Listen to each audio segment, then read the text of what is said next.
I believe in one thing,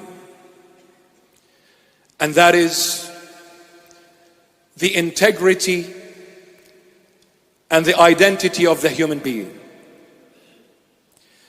This is my belief, and this is above all my Christian belief. For this human identity, this human integrity is a God-given gift, no one else.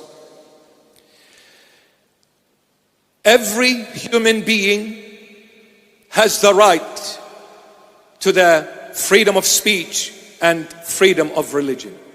Every human being. The Buddhist has the right to express their belief.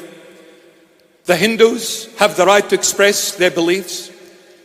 The Muslims have the right to express their beliefs. The atheists have the right to express their beliefs. Also, the Christians have the right to express their beliefs. And for us to say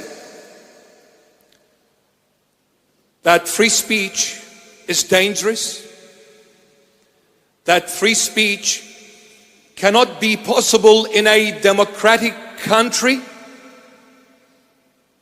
I'm yet to fathom this. I'm yet to fathom this. We should be able, as civilized human beings, as intellectuals, we should be able to criticize, to speak, and maybe at some certain times we may sound or we may come across offensive to somewhat degree.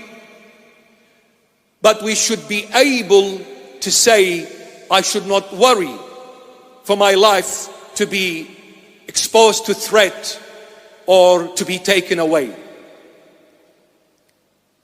A non-Christian can criticize my faith, can attack my faith. I will say one thing. May God forgive you and may God bless you.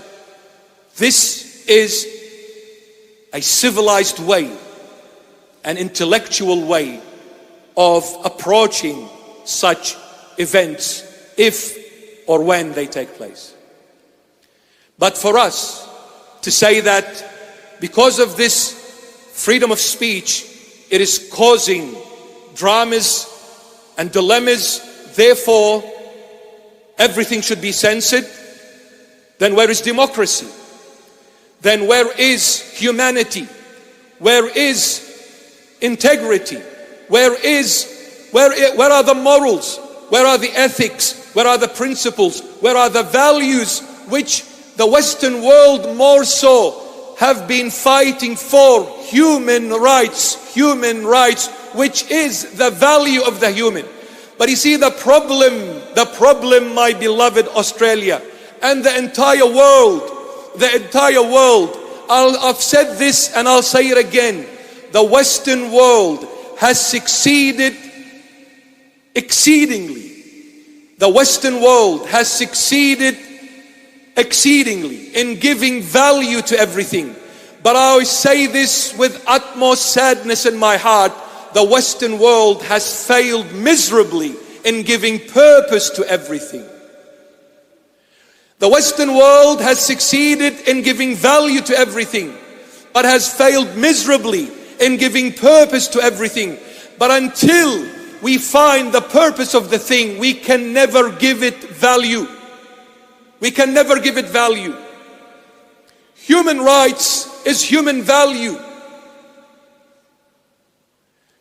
All these centuries, decades, we've been calling and crying and fighting for human rights, human rights.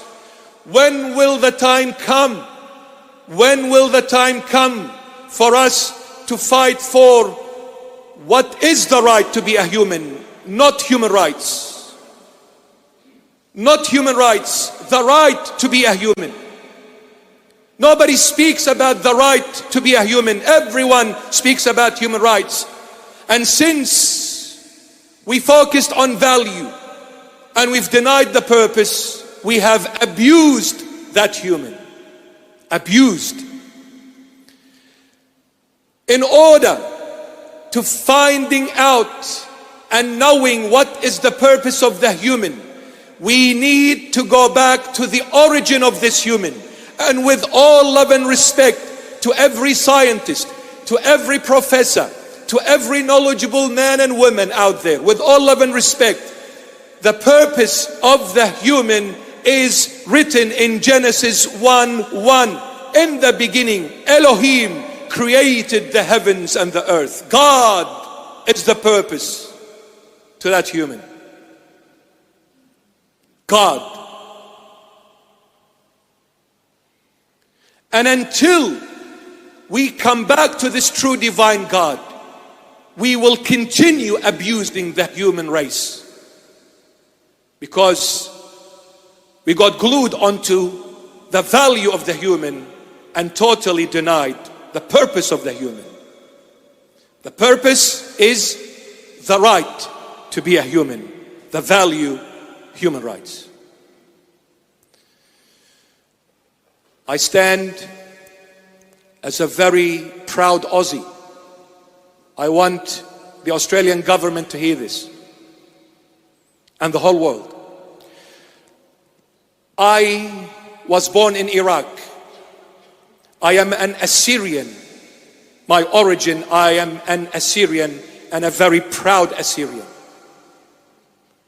Because the Assyrians have a very profound history of knowledge, culture, science, masters. And as an Assyrian, I am a very proud one. But above all, and beyond all, I belong to Jesus Christ of Nazareth. I'm a very proud Christian. Jesus Christ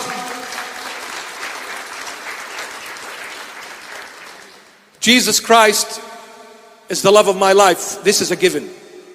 This will never change. By His grace, I'm nothing, but He's everything. I was born in Iraq. I'm Assyrian, Christian Assyrian. Migrated to Australia in 1985. My second home is Australia.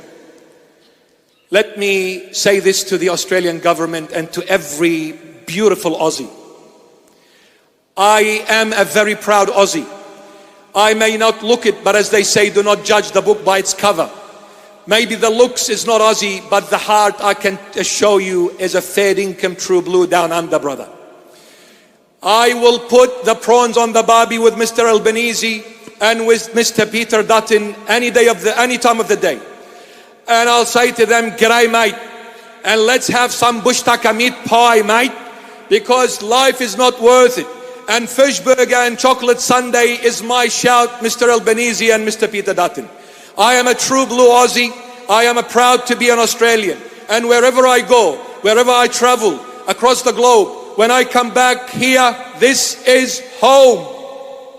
And I said it, I am very proud of these great Anzac warriors who gave their life up to the very human rights, to the very freedom of speech and freedom of religion. They died to keep and preserve the human identity and integrity.